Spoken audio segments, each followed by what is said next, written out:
नमस्कार, कार्यक्रम मुद्दा में आपका स्वागत है। मैं हूं आपके साथ रविंद्र सिंह। नया मोर्चा बनाया गया, लेकिन कांग्रेस को स्थान नहीं। केंद्र की राजनीति में गैर बीजेपी, गैर कांग्रेसी विकल्प की तलाश कर रहे दलों ने साथ आने के संकेत दे दिए हैं। समाजवादी पार्टी अध्यक्ष अखिलेश यादव की शुक्रवार को ममता बनर्जी से कोलकाता में मुलाकात के बाद इस कवायद को बड़ा बल मिला है।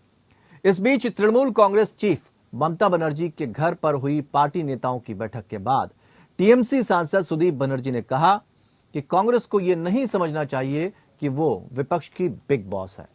उन्होंने बताया कि बैठक में क्षेत्रीय दलों को बीजेपी के खिलाफ एकजुट करने और कांग्रेस से समान दूरी बनाकर चलने की बात हुई है। खबर देखते हैं, फिर उसके बाद चर्चा को आगे बढ़ाते हैं।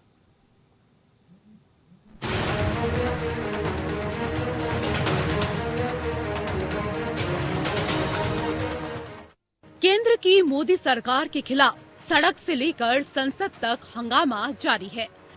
केंद्र की सत्तारूढ़ पार्टी बीजेपी के खिलाफ विपक्ष बार बार तानाशाही का आरोप लगा रहा है, लेकिन इसका कोई हल नहीं निकल रहा। इसी के बीच शुक्रवार को समाजवादी पार्टी के प्रमुख अखिलेश यादव ने कोलकाता में टीएमसी अध्यक्ष और पश्चिम बंगाल की मुख्यमंत्री ममता बनर्जी से बात की। दरअसल समाजवादी पार्टी की ओर से कोलकाता में 2 दिवसीय कार्यकारिणी बैठक बुलाई गई है, जिसके लिए अखिलेश यादव कोलकाता पहुंचे थे। इस अवसर पर उन्होंने ममता बनर्जी से मुलाकात की। माना जा रहा है कि दोनों नेताओं के बीच 2024 लोकसभा चुनावों को लेकर बात हुई। इस मुलाकात का उद्देश्य बीजेपी के मुकाबले में एक मजबूत गठजोड़ तैयार करने के साथ इस परसेप्शन को भी तोड़ना है कि मोदी के मुकाबले कांग्रेस या उसके नेता राहुल गांधी हैं।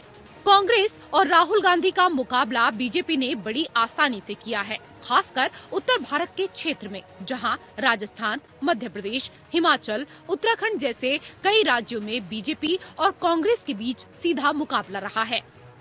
अखिलेश यादव ने भी कहा कि हमारा रुख है कि हम बीजेपी और कांग्रेस से बराबर दूरी बनाकर रखेंगे। जिन्होंने बीजेपी की वैक्सीन ले रखी है, उन्हें सीबीआई और ईडी परेशान नहीं करेगी, जबकि अन्य को इसका सामना करना पड़ेगा।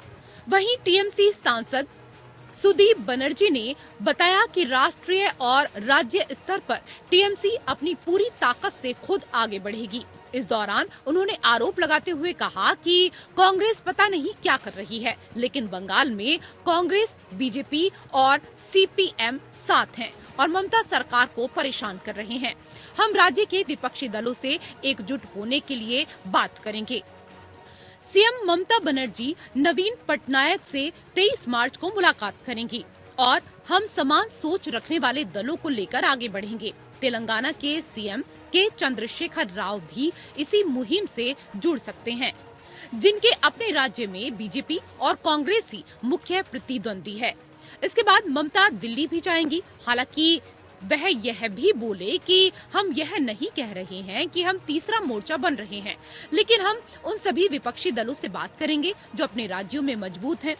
ममता ऐसे सभी दलों में विश्वास करती हैं। उन्होंने बताया कि विपक्ष की 13वीं बैठक में मैं टीएमसी की तरफ से मौजूद था।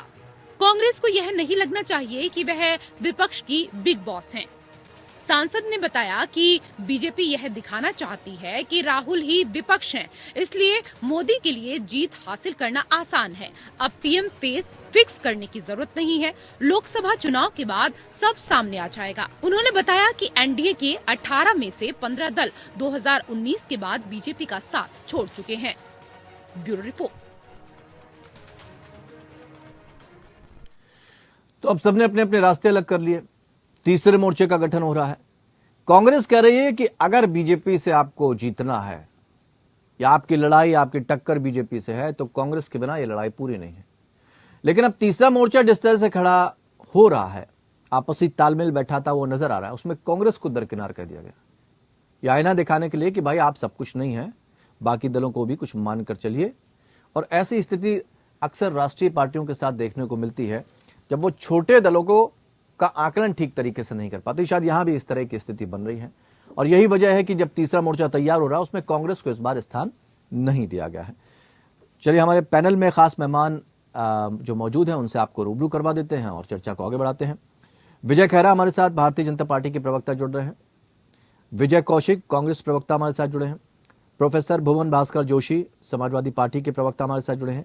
सुमित मेहरोत्रा टीएमसी नेता हमारे साथ जुड़े हैं। आप सभी मेहमानों का बहुत बहुत स्वागत करते हैं और जानना चाहेंगे भुवन भास्कर जोशी जी, सारी स्थिति ठीक है लेकिन कांग्रेस कह रही है कि बिना उसके लड़ाई संभव नहीं है और जीत भी संभव नहीं है।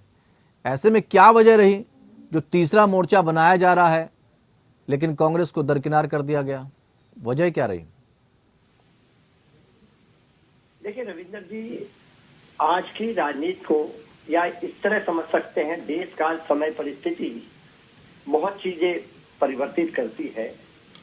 आज की राजनीति के हिसाब से जो जहां जिस प्रदेश में बड़े भाई की भूमिका में है, अगर उसी के नेतृत्व को और उसी की बात को मान ली जाए तो निश्चित तौर पे भारतीय जनता पार्टी की विदाई संभव है। जैसे उत्तर प्रदेश में समाजवादी पार्टी, बंगाल में आदरणीय ममता जी और बिहार में आप देखेंगे नीतीश जी हैं और अपने तेजस्वी जी हैं। इसी प्रकार हम देखते हैं चंद्रशेखर राव साहब हैं, स्टालिन साहब हैं, बहुत सारे छत्रप नेता हैं, बीजू पटनायक के बीजू जनता दल के नेता हैं। तो ये लोग अपने अपनी जगह पर भारतीय जनता पार्टी का सूर्यास्त कर सकते हैं। ठीक है।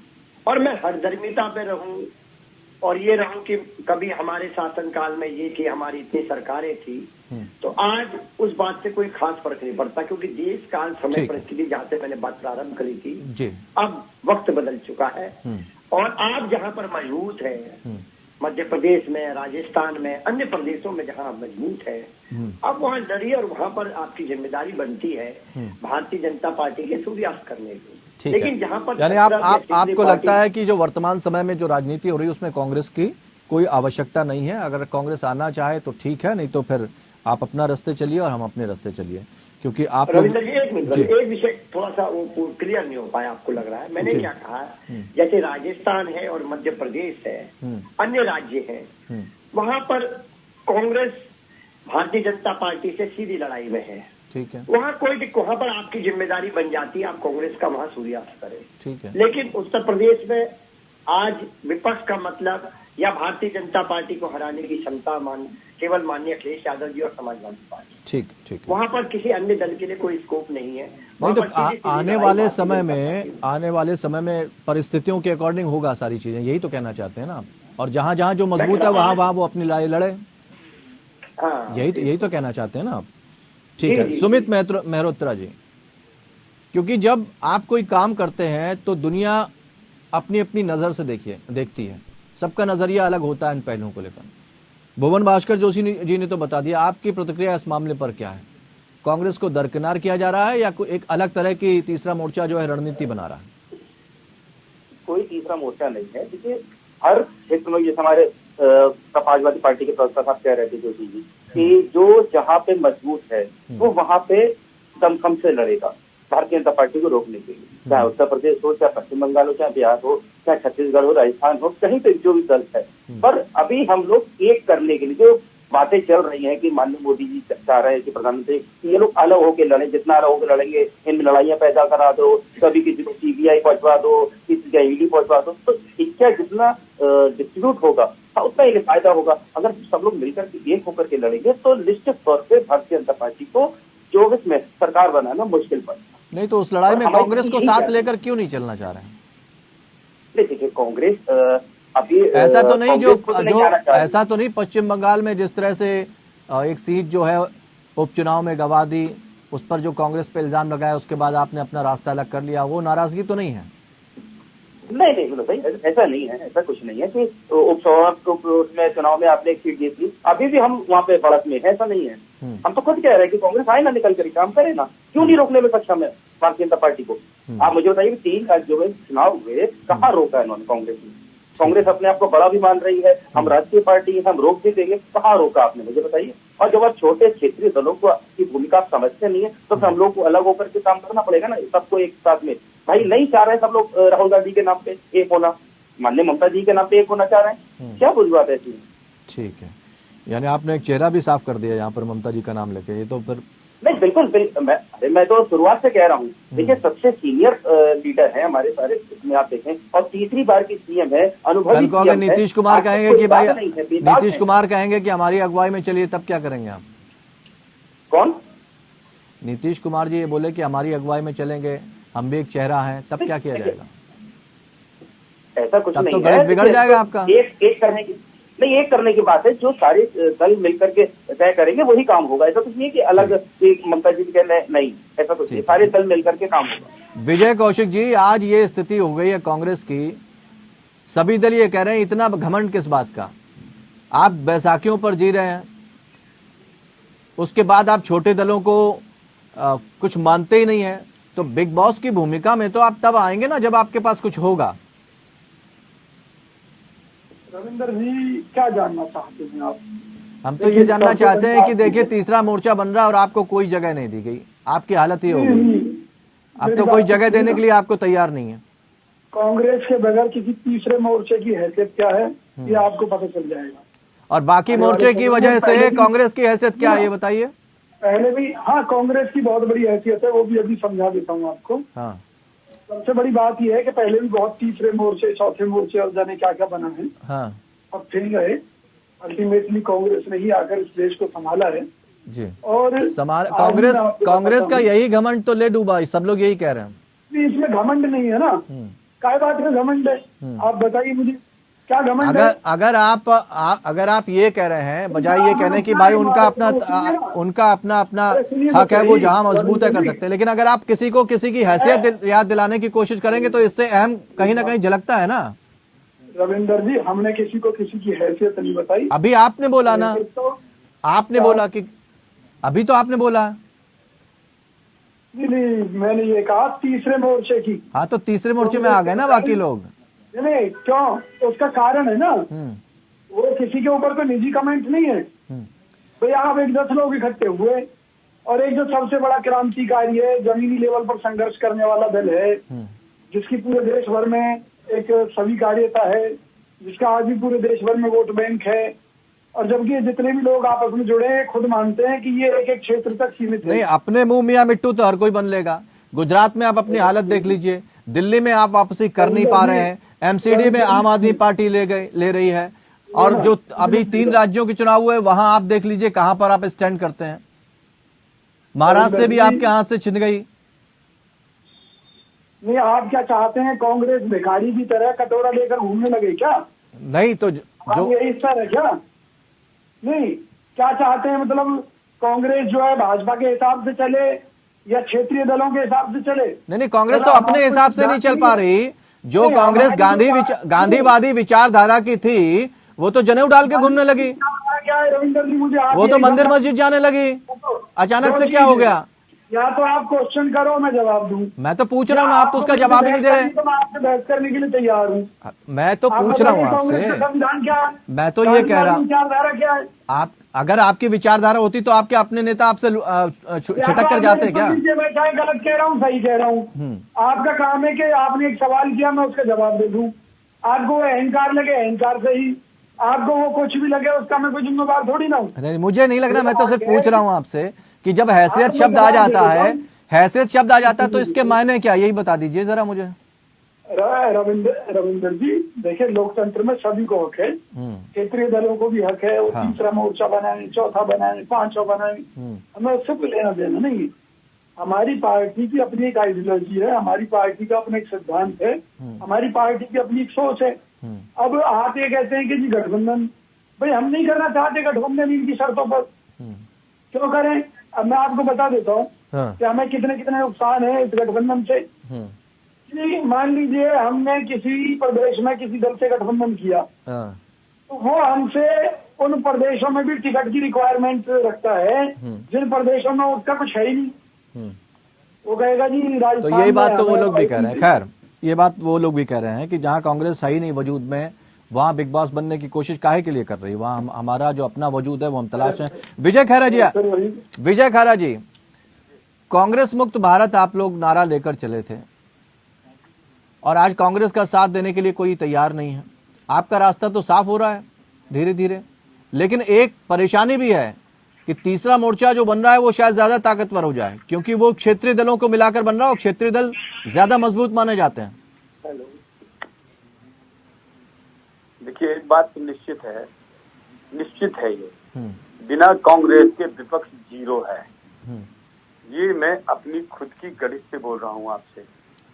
एक 50 मेंबर ऑफ पार्लियामेंट, एक 18 मेंबर ऑफ पार्लियामेंट, क्या इन लोगों का सोच है ईश्वर जाने, मैं तो नहीं जान सकता खैर ये बात। और एक कहावत है, बड़ी पुरानी है, किसी बड़े भारी राजनीतिक प्रेसिडेंट अमेरिका वगैरह किसी ने बोली से, मैं नाम नहीं जाना है। जब सारा विपक्ष सरकार के खिलाफ होने लगे, इसका मतलब ये समझिए सरकार बहुत अच्छी और ढंग से चल रही है, जनता उसके साथ है। क्योंकि विपक्षियों को जब जनता में जगह नहीं मिलती है पार्टियों को, तब ये हरकत शुरू होती है कि हम लोग ऊपर ही ऊपर इकट्ठे हो जाएं। तो ये होते रहे इकट्ठे या ना होते रहे, उससे कोई भारतीय जनता पार्टी को तो फर्क पड़ने वाला है नहीं। बात इनकी है, जैसे इकट्ठे भी कौन हो रहे हैं, जिसके मंत्री के यहाँ, ममता जी के यहाँ करोड़ों रुपया निकले। आज कांग्रेस के प्रति इतनी दयालुता, सिंपैथी कैसे आ गई? नहीं, मैं दयालु नहीं। हम जब आपसे बात मैं आपसे सिर्फ एक बात विजय खैरा जी जानना चाहता हूँ। आपने कहा कि कांग्रेस के बगैर क्षेत्रीय दल कुछ नहीं है। आप ये बता दीजिए कि अभी 3 चुनाव हुए हैं राज्यों के, बिना क्षेत्रीय दलों के आप क्या हैं, आपकी पार्टी क्या है? गोवा में आपकी पार्टी क्या है? हम तो अपनी दम से लोकसभा में रखते हैं। भारतीय जनता पार्टी खुद की दम पे रखती है। कितनी सीटें नागालैंड में, कितनी सीटें वहाँ मेघालय में मिली आपको? आप नागालैंड की बात कर रहे हैं या भारतवर्ष की? मैं समझ नहीं पाया। लोकसभा की बात कर रहे हैं, असेंबली की? मैं दोनों की बात कर रहा हूँ। नीचे से मजबूत होते हैं, क्षेत्रीय दल भी मजबूत होते हैं, और क्षेत्रीय दलों के साथ भी आप सरकार बना लेते हैं। जब आप ये कह रहे हैं कि क्षेत्रीय दलों की कोई हैसियत नहीं होती और उसको आपका सपोर्ट मिल जाता है, तो एक जगह आकर तो ये पावर बता देते हैं ना आपकी। हमने ये नहीं बोला कोई हैसियत नहीं होती, तब भी नहीं बोला, हमने अभी भी नहीं बोल रहे हैं। मैं ये कह रहा हूँ, जब केंद्र सरकार का सवाल है, जहाँ भारतवर्ष का सवाल है, जहाँ डिफेंस का, विदेश व्यापार, विदेश की डिप्लोमेसी का सवाल है, उस सवाल में क्या समाज पार्टी और ममता बनर्जी और ये सब मिलके चलाएंगे देश को? क्या समय है रोज खींचातानी करेंगे रोटी के लिए, जो लोग नहीं समझते। और जहाँ तक हमारा सवाल है, क्षेत्रीय दल हमारे साथ जो भी आना चाहते हैं हम रखते हैं, जो उनसे हमें ठीक लगता है।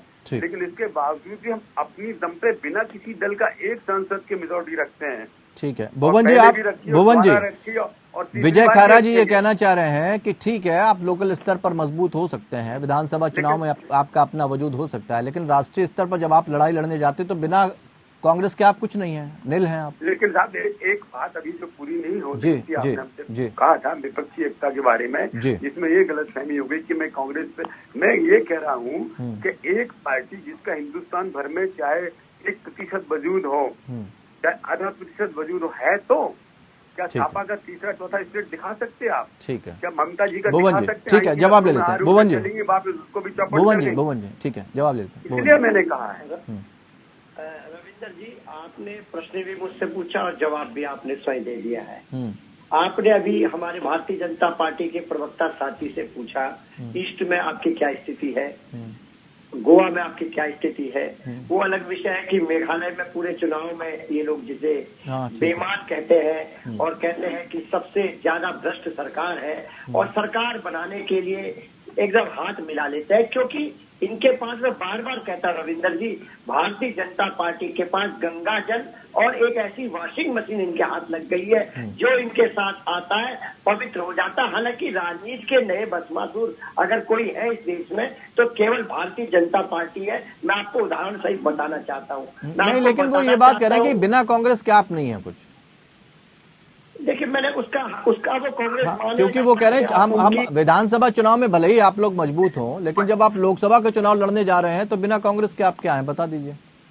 मैं रविंदर जी वही से शुरू करूंगा जहां से मैंने बताया था, और मेरे को लगता है सारे पैनलिस्ट समझ गए, लेकिन कांग्रेस का जो रुख है वही उनके प्रवक्ता का रुख है, वो समझने को तैयार नहीं है। मैंने कहा देश काल समय परिस्थिति ये राजनीति को प्रभावित करती है। आपकी थी बाहर कभी, आपके नाम पे था वोट कभी, आज ऐसी स्थिति नहीं है। आप मध्य प्रदेश, बिहार जहाँ जाए, ठीक है, समय कम है। सुमित जी, आपकी क्या प्रतिक्रिया? आप तो बीजेपी ने भी कह दिया 50 सांसद से बहस कर रहे हैं। भाई बीजेपी तो खुद ये चाह रही है कि कांग्रेस लड़े, कांग्रेस करे, राहुल गांधी के नाम पे चुनाव हो, उन्हें आसानी हो जाएगी, वो लोग फिर वही ड्रामा करेंगे, जीत लेंगे। हम ये चाहते नहीं है बिल्कुल भी। हम तो ये चाहते हैं सारे दल मिलकर के चुनाव लड़ें और भारतीय जनता पार्टी को 2024 में देश से बाहर करें। इनकी नीतियां ही गलत है। मुझे आप बताइए क्या हुआ 2014 के बाद से जो ये भारतीय जनता पार्टी के प्रबंधक आप बैठे हैं, एक काम गिना देना, कौन से देश में अच्छे काम हुए? आज सब जगह प्राइवेटेशन होता चले जा रहा है, महंगाई बढ़ती तो वो भी काम है। ठीक है विजय कौशिक जी, कोई साथ आने को तैयार नहीं कर रहे, इतने घमंड में कैसे साथ आएंगे? राहुल गांधी बात जरूर कर रहे हैं, कांग्रेस बात जरूर कर रही है कि एक साथ चलो, लेकिन वो दिखा नहीं रही, उसकी मंशा वो नहीं लग रही है। रविंदर जी, गठबंधन कर करके कई राज्यों में हमारी पार्टी बहुत बड़े घाटे में रही है और खत्म तक हो चुकी है राज्यों की राजनीति में। तो गठबंधन की राजनीति हमें सूट नहीं करती। हम देश बचाने की राजनीति करते हैं, हम किसी पार्टी को खत्म करने की राजनीति नहीं करते जैसे कि भाजपा करती है कि जी कांग्रेस मुक्त भारत। हम देश को बचाने की लड़ाई लड़ रहे हैं, उसमें कोई हमारे साथ आना चाहे स्वागत है और निश्चित तौर पर। और हम यही कहेंगे कि कांग्रेस पार्टी देश को बचाने की लड़ाई लड़ती रही है और लड़ती रहेगी। हमें किसी गठबंधन की जरूरत नहीं है। जो पार्टी ये सोचती हो तो कल को अगर गठबंधन की जरूरत पड़ी, हमारे साथ आ जाए। कल को अगर गठबंधन की जरूरत पड़ी तो नहीं करेंगे आप, चाहे भले ही सरकार बने ना बने? गठबंधन कर लेंगे। सुनिए रविंदर जी, ऐसा कुछ नहीं है। इस देश को बचाने के लिए, इस देश के हित में अगर हमें जरूरत पड़ती है तो चुनाव के बाद का गठबंधन हम कर लेंगे। चुनाव पूर्व गठबंधन करने की हमारी कोई मंशा नहीं है। और जो लोग गठबंधन करना चाहते हैं वो आए कांग्रेस के पास। राष्ट्रीय पार्टी कांग्रेस है। अब तो खुला मंच है, परेशानी है, हर कोई अपनी अपनी लड़ाई लड़ रहा है। बहुत बहुत शुक्रिया आप सभी मेहमानों का हमारे साथ इस चर्चा में शामिल होने के लिए। लेकिन फिलहाल कांग्रेस को कोई जगह देने को तैयार नहीं है। जो बात क्षेत्रीय दल कांग्रेस के लिए कह रहे हैं कि हम नहीं चाहते हैं, सब अपनी अपनी लड़ाई लड़ें और जिसको जहां लगता है कि जिस इलाके में वो मौजूद हैं उस इलाके में अपनी मौजूदगी दर्शाएं और अपना चुनाव लड़ें। लेकिन हम अगर अपने इलाके में मौजूद हैं तो हम अपना चुनाव अपनी दम पर लड़ेंगे, हमें किसी के साथ की जरूरत नहीं है। और यही बात कांग्रेस भी करी। लेकिन अगर ऐसा होता है तो विपक्षी एकता की जो बात कही जा रही है वो फिर से वहीं टाइम फिस्ट नजर आ रही है। सबकी अपनी अपनी इच्छाएं हैं, महत्वाकांक्षाएं हैं। देखते हैं कि आने वाले वक्त में क्या होगा। लेकिन बीजेपी के लिए रास्ता काफ़ी आसान हो जाएगा, क्या हम ये माने या नहीं माने। लेकिन कहते हैं जनता जनार्दन है, सारी चीज़ें जनता के हाथ में। फिलहाल इतना ही, नमस्कार।